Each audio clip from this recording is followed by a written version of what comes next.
एकत्रित होकर के उनको शौक लगा है कि आप झूठ बोलेंगे, ये सब मिल करके आपने कहा है कि कह रहे हैं। तो विशेष रूप से आपको बताना चाहता हूँ कि आचार संहिता लगने के सिर्फ 2-3 दिन पहले इस कटंगी कला बिट के सिपाही का स्थानांतरण बेमेतरा से कवर्धा जिले में हुआ है। आचार संहिता लगने के 2-3 दिन पहले मैं चुनाव आयोग से भी अपील करता हूँ। इसमें मैंने सी विजिल करके जो सॉफ्टवेयर है चुनाव आयोग का, ये सी विजिल जो सॉफ्टवेयर है, मैंने तुरंत इसमें कंप्लेंट भी दर्ज कराया है।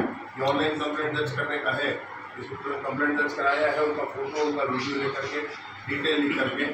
साथ ही साथ हम लोगों ने, हमारे वकील साहब ने जाकर के यहाँ पे कलेक्टर साहब को भी है, हमारे युवा मोर्चा के जिला अध्यक्ष ने ज्ञापन सौंपा है, कलेक्टर साहब को ज्ञापन दिया हुआ है इस विषय पर। ये एक स्थान पर हो रहा है ऐसा नहीं है, ये अनेक स्थानों पर हो रहा है। बहुत स्थानों से बातें पता चली हैं, तब दबी छुपी बातें होती थी। ये एक साहसी व्यक्ति ये लोग मिले जिन लोगों ने अपना स्टेटमेंट दिया इस विषय पर। साथ ही साथ स्टेटमेंट के साथ ही साथ मैंने इनसे आग्रह किया, इन्होंने एक पत्र बनाकर भी दिया है।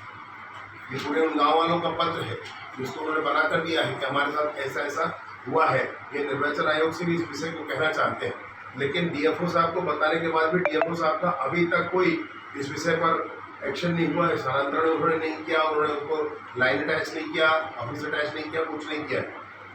मेरे कहने पर उनका ये कहना था कि अभी इलेक्शन कमीशन करेगा, जो करना है, हम कुछ नहीं करेंगे। ये एक नहीं भाई, अनेक ऐसे हैं। मैं इलेक्शन कमीशन से भी आपके माध्यम से मांग करता हूँ कि जो चुनाव के ठीक पहले 2 महीने के पहले लोग आए हैं, उन सबको रोका जाना चाहिए। ये पूरा चुनाव दूषित हो रहा है, पूरा चुनाव इससे बिगड़ रहा है। जानबूझकर उन लोगों को लाया गया है।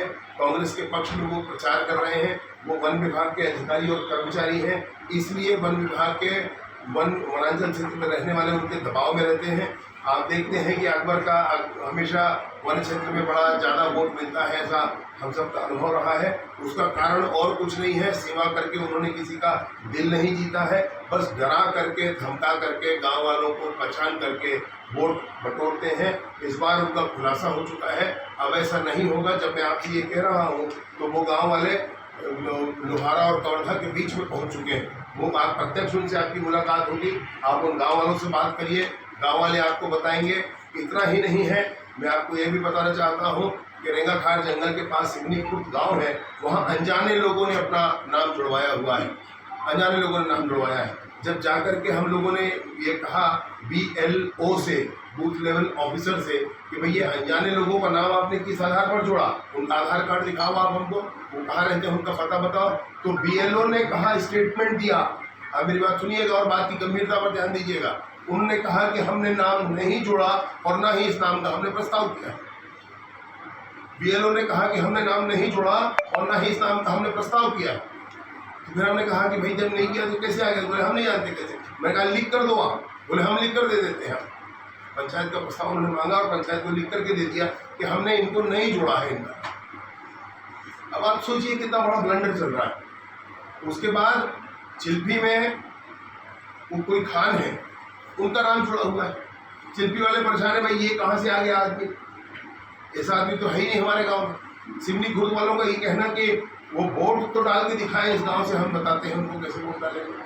और सिवनी खुर्द वाले सब के सब कलेक्टर साहब के पास आने वाले हैं, ये कहकर कि उस आदमी को ना रोका जाए, वोट डालने से भी रोका जाए और गाँव में प्रवेश से भी रोका जाए, ये कहकर के बहुत सारे गाँव वाले आने वाले हैं।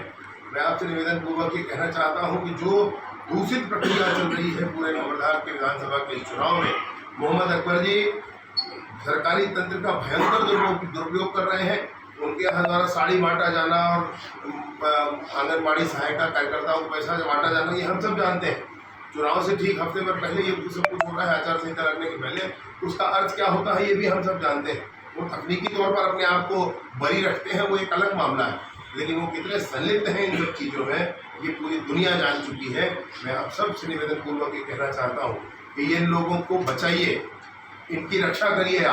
आज आप चुनाव चल रहा है, तब राजनीतिक पार्टियां भी कुछ नहीं कर सकती हैं। आज आप ही कुछ कर सकते हैं, मीडिया ही कुछ कर सकता है, चुनाव आयोग ही कुछ कर सकता है, परंतु चुनाव आयोग तक उन बात पहुंचनी चाहिए। ये क्या धमकी है कि अगर तुमने कांग्रेस को वोट नहीं दिया तो तुम्हारा पट्टा निरस्त कर दिया जाएगा? वो भोला भाला गाँव जंगल का व्यक्ति वो कितना भयभीत होता होगा, मन ही मन कांप जाता होगा। एक बार आप कल्पना करके सोचिए, अगर मैं कह रहा हूँ इस बात को आपसे, उसके मन में क्या गुजरती होगी। और उसके बाद वो चाहे अनचाहे जैसे भी बस वो करता है जो उसको कहा गया है। ऐसे भोले भाले हमारे क्षेत्र के वनवासियों को बाहर के लोग आकर के ऐसा डरा रहे हैं, धमका रहे हैं। हमारा दायित्व क्या बनता है भाई? तब मैं आपसे हाथ जोड़कर निवेदन करता हूं इसीलिए कि इस पूरे विषय पर आप जरूर संजीदगी से ध्यान दें। एक बार वो जो पत्रकारिता जो पैटर्न होता है वो सब छोड़ करके आप अपने क्षेत्र की भलाई के लिए, अपनी जनता की आवाज उठाने के लिए उन वनांचल में रहने वाले दबे कुचले लोगों की आवाज एक बार बुलंद करिए भाई। ऐसा तो नहीं होना चाहिए। कम से कम चुनाव अगर ऐसे ही होना है तो ये आयोग फिर उनको घोषित कर दे, जीता हुआ हमको कुछ नहीं कहना है। आपसे मेरा विनम्र निवेदन है इस विषय पर। बहुत बहुत धन्यवाद।